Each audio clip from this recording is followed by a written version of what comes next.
broadcasting live this evening from Israel, where through the last week we have been reporting from the epicenter of the war zone. I'm Barkha Dutt, here with the Mojo story. As some of you saw, we had to take a refuge in a safe shelter within this guest house where we are staying because explosions went off near Tel Aviv. Sirens have been blaring. This mirrors what I saw today 1 mile from Gaza. I was reporting along with the Israeli military forces. We had to take their permission to go up until that point. And every literally 10 minutes, there was a big boom that went off. And I tried to understand, was this from Israel? Was this from Gaza? And the soldiers there said it was both. There were rockets coming in from presumably the Hamas in Gaza, and Israelis were firing a mortar, were returning mortar fire. And of course, 6,000 bombs have been dropped on Gaza by the Israeli Air Force in the first 6 days. That is larger even than the America-led coalition against the ISIS in any single month. Now, while we are in Israel, we get perspective, we get access to the horror that the Hamas inflicted on civilians in southern Israel.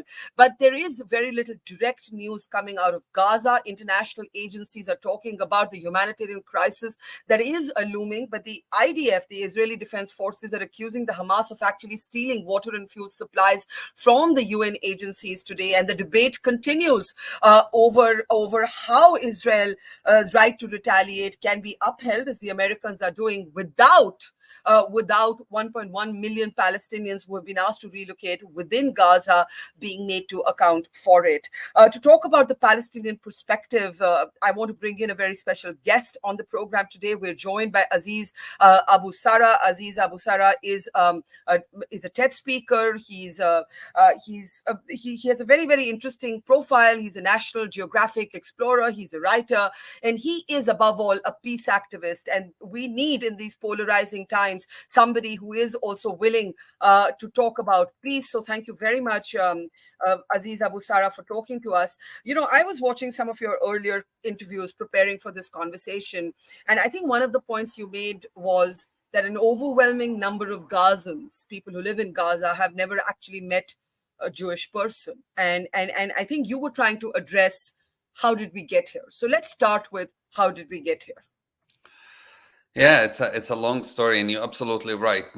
Vast majority of Gazans have never met an Israeli, have never met a Jewish person. The only image of Israelis are the planes that drop the bombs you mentioned, and soldiers and checkpoints. And that explains hatred, that explains fear, that's explained a lot of things. I mean, that's a reality of how they know each other. How we got here: Hamas won elections, not by the way by majority of vote, but by plurality of vote back in 2006. In 2007, there was an internal struggle in Palestine between Hamas and Fatah, and Hamas won through an armed fight and kicked out Fatah from Gaza. They lost the West Bank. They won Gaza through this. And then in the years after, I would argue, and there's some documentations of this, a lot of Gazans actually didn't want Hamas. There were some protests that had hundreds of thousands of people out in the streets. But again, Hamas isn't necessarily a democracy. It isn't a democracy. It's an authoritarian regime. And so they didn't let those kind of protests exist.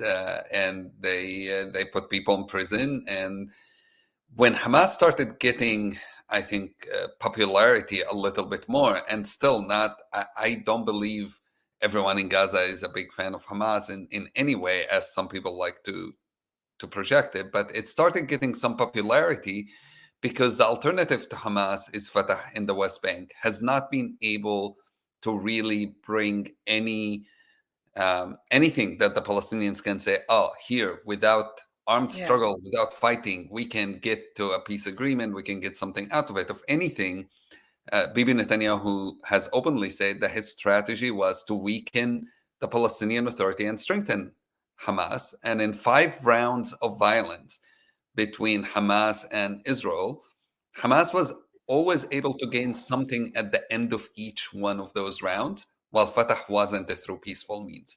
And that, I think, solidified Hamas argument. Only through fighting, only through violence, only through what they call armed struggle, we are able to achieve things. And unfortunately, we we all let that happen when we're not achieving things through diplomacy. It makes people think that only through violence we can achieve it.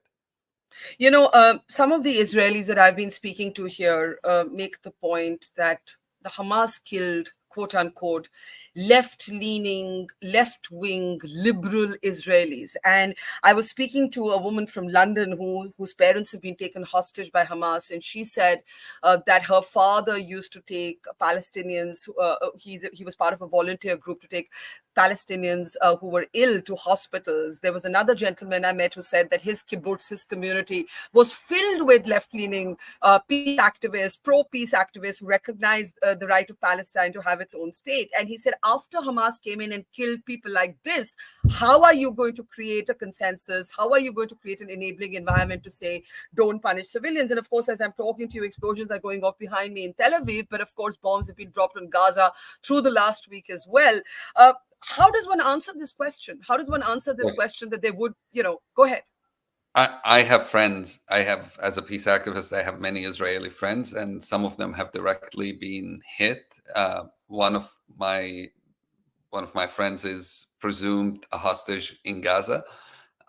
So I completely understand that, and I feel for it. I mean, the first couple of days, I was devastated because I couldn't believe these are my friends who've been attacked. These are, like you said, are the leftist. I couldn't get out of bed in the first couple of days, feeling sick to my stomach. It's more than just Israeli and Palestinians. Like I said, these are people I deeply care about. People we stood in protests together. People who, like you said, care about Palestinian cause significantly. And I would say, though, and it's really important, I've heard a few of the families of people who've been killed, people who've been taken hostage from kibbutz like Be'eri or Kfar Aza, who actually have been the most reasonable, ironically, of everyone in Israel. The ones who coming out speaking against more violence, the ones who are speaking against the war, have been coming from families of victims, of people who've been killed by Hamas. Somebody like the brother of Chaim Katzman, who came out in the day they buried him and said, "Let us not use my brother's death to kill more people, to seek revenge." I can't even imagine somebody saying that. Look, my brother was killed when I was 10 years old by Israeli soldiers, and it took me 8 years to get to where this family has gotten. It took me 8 years of processing anger and wanting revenge. How old was your brother? And I'm sorry to hear that. How old was your brother when he was killed? My brother was 19 when he was killed. I was 10. So I completely understand that feeling. But look, we say this again and again in our peace meetings. We don't make peace with our friends. We're already friends. You make peace with your enemies. The reason we are here today is because for the last 30 years, we've done very little, honestly, to get to peace. Governments have not. Status quo is good for a lot of people, and that is a reality. We can't deny it. And we, Israelis and Palestinians, we, the international community, are outraged now. If we were outraged years ago, months ago, if the United States have not completely ignored the Israeli-Palestinian conflict, where a week ago, one of the American spokespeople, a week before this whole thing started, one of the American people from the White House, representative of the White House, said how great things in the Middle East are, and it's calm and everything is good right now. And they really believe that status quo is functional, is possible. This is why we are here today. Now, it doesn't justify it, and this is really important. There is nothing that justifies killing civilians, nothing that justifies killing innocent people. But we also can't ignore that we are somehow, all of us have a blood in our hands. All of us are complicit. I want to read out your tweet. You said, "I know we are outraged now, but we should have been outraged years ago." I'm reading this as I can hear the sound of. Okay. the sirens behind me and jets in You the need to air. go into a safe room. I probably have to go inside, so I'm just going to move with this in the meantime. But Yeah, I was please be I safe. That's the most yeah, important. I was yeah. All right, we're going to come in here. We're just going into the safe shelter. We're getting more used to this now, though it still takes a lot of getting used to. We are moving into the safe shelter. And I was going to ask you to comment on this On the tweet. tweet, I can read that tweet if you want me to while Yeah, you get. can you? I'm just walking into the safe room. Yeah, Yes, go ahead. absolutely. I Yes, said, I yes. know we are outraged now, but we should have been outraged years ago. Our failure to reach a peace agreement is why we are here today. Our incompetent leaders is why we got to this point. Our outrage is late. Yeah. So I want you to, when you say our incompetent leaders, which leaders do you include in this? Both Israelis and Palestinians. And the Israeli side, like I mentioned, Netanyahu, as recently as 2019, we have quotes from him saying, if I strengthen Hamas, which is what he did, it will kill the two-state solution. That is what one of the main reasons that stopped us from reaching two-state solutions. You look at Hamas, and they did not come out openly and talk about reaching an agreement and understanding how important it is. You look at the West Bank, we have leadership that's so old that even today we barely get any comments from our president. It's like he's a foreign leader, but also is extremely corrupt, and violence and corruption go very well together. Our leadership has been awful. Everyone is benefiting except us, the civilians, the people. And if it's up to me, if you want to really put the people who are on top, who are responsible for this, accountable, hold them accountable, we should start with these leaders, with the ones who have made us get to here. And I don't again exclude not the Europeans and not the Americans. When Europeans now shamelessly tell me you haven't done enough to change your leadership, or Americans, I remind them that is not true. I personally have. I personally actually tried to make a change in leadership in Jerusalem. And when I received death threats, when I was attacked by both governments, Israeli and Palestinian, the Europeans refused to even talk to me. They said, they basically said, we're happy with the status quo. The Americans, which I am a citizen of, did nothing and did not care. Senators who I called their offices would not talk to me. So when now everyone is outraged and saying, I'm angry. How could this have happened? Are you kidding me? How could this Mhm. have happened? Everyone, if you heard anyone who knows about this place, months ago, years ago, we were all saying this is going to go out of control. We need to do something. And politicians, diplomats believed, no, we don't. And now we're paying the price for their actions. And unfortunately, we trusting today the same people who have gotten us to where we are to trying to get us out of it. Well, we really think Bibi Netanyahu is the right person to get Israel out of it? The guy who thought strengthening Hamas is a good thing for Israel, he's the guy that's supposed to go, or Smotrich, who said Israel is a blessing. He's a cabinet minister in Israel. Hamas is a blessing to Israel, or Ben Gvir, a racist who's known for inciting hatred, is still responsible of the police in the West, in Israel. Uh, I am in shock that we don't still get it, and we still, Palestinians and Israelis, also keep falling for propaganda, for leaders who try to use us as pawns against each other, hate each other, people willing to sacrifice their lives in the name of defending a homeland and fighting against an enemy, when we don't get that at the end of the day, it's for the benefit of these leaders and it's not really for the homeland. Yeah, those are very strong words. And the images you're seeing on your screen, of course, moments ago, sirens blazing here, explosions going off, pretty similar. Yeah, that's the siren. Yeah, can we just play that clip for a moment? Just because, this is, I've,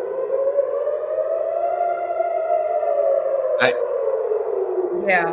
Just so I'm people know watching why this, we. and just so you know, I have really, really dear friends in Tel Aviv. Some of my staff, I own a travel company in Yeah. the region, and I have staff who are in Tel Aviv, and my heart's totally with them. I Yeah. can't even imagine being there. Just like to me, you didn't ask me this question. I don't know if you're planning, but it's a question that every Palestinians get asked. Are you able to condemn Hamas? Which you can tell from my language. I I am, but mean, I didn't ask you that because it was pretty evident to me that you do condemn Hamas. And my question actually was going to be that I actually think it's a pretty commonsensical, evident truth that what Hamas has done is to inflict terror, but that there are yeah. people who do not need to pay the price for that. And how do we amplify the voices of those people so that we can move forward from this polarized impasse that has haunted this conversation? And that's the reason I You, you didn't know, get. Yeah, go ahead. Yeah. I have a thought on this, and I think it's through my conversations with people, I feel like for me, I condemn violence towards civilians before I know what's their nationality, what's their ethnicity, and what's their religion. I condemn that violence regardless. And I wonder, before we say what we think about Israel Palestine, before you know if the kid killed is Palestinian or Israeli, if we condemn it or first we try to find the justification for it. I always like to put myself in the Yeah. place of somebody I might not fully understand. So right now, if I'm a Palestinian, I always put myself of what an Israeli in Tel Aviv is thinking, what an Israeli in Jerusalem is thinking, in Kibbutz Be'eri, in Kfar Aza. And I hope Israelis also able to do the same. Not just saying, well, they supported Hamas, they deserve what's happening, which I know is a sentiment, unfortunately, is becoming widespread. But think, if I was in Gaza now with my family, how would I feel? What would be going through my mind? Would that really make me go against Hamas, or would it make me lose my mind and potentially even join Hamas? Um, these are questions that we have to always put ourselves in somebody else's shoe to understand where they come from. And I know it's so hard to do that, but it's one way we can stop what's going on, is to start understanding the pain and the suffering and sympathize with the pain of suffering, even with people you see as enemies. Because if we don't, we'll Yeah. continue in a cycle of violence. We have this last 10 days more people killed than through the whole second intifada of Israelis and Palestinians. 5 years of a bloody intifada that I remember, it was horrifying time. And in 10 days, we managed to kill more people than we did in 5 years on both sides. Yeah, it is horrific. You're in the United States, a 6-year-old kid was stabbed, and you've spoken also about dehumanizing Palestinian lives. And the Israelis would say, the Palestinians or the Hamas supporters have dehumanized ours. And this cycle of competitive sort of grief, in a way, competitive loss, political gets politicized, when a conversation is really about human loss. And as you said, if a child dies, the child dies, and somebody's heartbroken somewhere. When you saw this stabbing in Illinois, what did Look, I spend my time half in Jerusalem and half in the States. And so Mhm. I have one foot in each. Both are my home right now. And the rhetoric in the US against Muslims and against Arabs and against Palestinians is off the chart. So when I saw it, I was first heartbroken for the family. Stabbed 26 times, this kid. But in the same time, I wasn't surprised. My own senator, I live in South Carolina, my own senator asked to flatten Gaza, and this is a holy war against Muslims. That's what he called it, a holy war. My former governor of South Carolina said Israel must flatten Gaza completely. There are so many voices that saying, if you now carry a Palestinian flag, you must be anti-Semitic. If you see freedom for Palestinians, you're anti-Semitic. If we use that kind of language, including, by the way, the ADL who accused MSNBC News of having Hamas write their segments. This is an organization that's supposed to counter hatred. Said Hamas is writing the segments for MSNBC. Why? Because they bring in Palestinian voices to humanize Palestinians that have different narrative, different story, that it's not only about what happened this week. There's a bigger context also to what's going on. And he basically said a whole TV is somehow supporting Hamas. This kind of rhetoric is going to lead to so much more. I'm seeing videos, not just from the States, by the way, from Europe, of people attacking Palestinians. I just saw a video of people who are working for UNICEF being attacked in Europe because they are collecting money to help Palestinian children. This is going out of control, absolutely out of control. Look, if you pro-Palestinian rights, you're not anti-Israel, and if you pro-Israel safety, you're not against Palestinians. This is, I can't believe we even have to say this. It's not either or. You can care for Palestinians, you can ask for end of the occupation, and you can still at the same time say, I don't want anybody to be hurt. I don't want Israelis to be killed. I think what Hamas did is awful. You can say both of these things together. And today, it feels, when I say that, people would look at you and say, oh, wait, this is not okay. Are you sure you can say it? I'm completely in shock that people wouldn't see this as the normal response. Yeah. But yeah. Well, this is a conflict that is actually expanding at this point. We are getting an update that the IDF is striking Hezbollah terrorist targets in Lebanon, even as sirens go off for central Israel, central Tel Aviv, I beg your pardon. An anti-tank missile has been fired from Lebanon towards northern Israel today, and so it goes. Oh, I'm so sorry. We have another update from the IDF. We have just eliminated Ayman Nofal, a senior Hamas operative. Nofal was the commander of Hamas's Central Brigade in Gaza. Nofal directed many attacks against Israeli civilians and is one of the most dominant figures in the terrorist organization. We are going to be looking at those updates also coming. I was just going to ask you a final question. The American president is in Tel Aviv on Wednesday, from where he heads to Jordan. The Americans are, those are, by the way, the bombings that took out this Hamas operative on your screen. My question to you, Aziz, was going to be, as an American citizen with your heart, you're a Palestinian American, trying to empathize for human beings across religious and sort of ethnic and political divides. The American president arrives here. What might you not expect him to say and do, but want him to say and do? I don't expect him to meet with Palestinians. I haven't seen the agenda yet. I don't expect him to meet with Palestinians. I don't expect him to really push beyond what's happening now and think of a framework, not just to what's going to happen in the next couple of weeks. Maybe try to convince Israel not to do a mass invasion of Gaza. But I don't expect him to really push for an end of this conflict, which is what he should have done in the last 3 years. I'll be shocked if he does. Look, he is gambling big time, and this is something I don't think he even thought about it.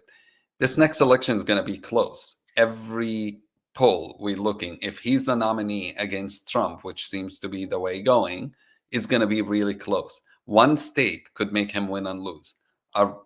Remind you, Michigan is one of those states that has a significant number of Muslim and Arab voters, and everyone I know in Michigan, every Muslim and Arab are who vote, by the way, 70%, approximately 70% Democrat, are not gonna vote for him, and that means losing the presidency for him.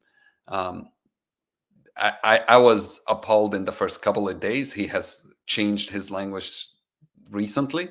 I was appalled at how Palestinians became the enemy. He couldn't say even, we expect Israel to follow rules of war. Not even don't go to war, but rules of war. And to me, watching my friends, I just saw a video from a very dear friend who's originally from Gaza in DC, and her daughter was attacked in the school by her friends because of what she's seeing. This is the doing of our president, because he allowed that to happen. It's the doing of our media. And it's not only the super conservative media, even the liberal media that would not have Palestinian voices, would not present us really as as normal, peaceful people, we only either Hamas or people who are mourning for our dead, and that's it. There is no Palestinians who support peace for American media, whether it's left or right, unfortunately. I think the brilliant point that you make is about caricatures, stereotypes, but also extremes. Even as a reporter covering this story, you're either expected to be an apologist, a rationalizer for Hamas, or you're expected to go Yeah. rah, rah, rah, rah, rah, who cares how many people die? And the fact is that it seems so obvious to me where a commonsensical, empathetic, but smart, tough approach should be. And it's sad that our politicians can't see this. I have to thank you, Aziz, for being that voice of Thank you so much. reason. I Take care, and appreciate it.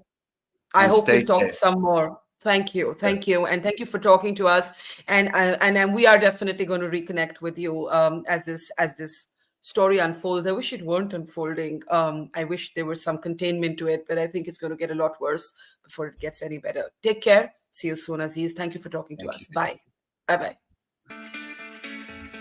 It's great to see you here. Thank you for watching our work. If you haven't subscribed yet, don't forget to click the bell icon and subscribe to Mojo Story and support independent, robust journalism.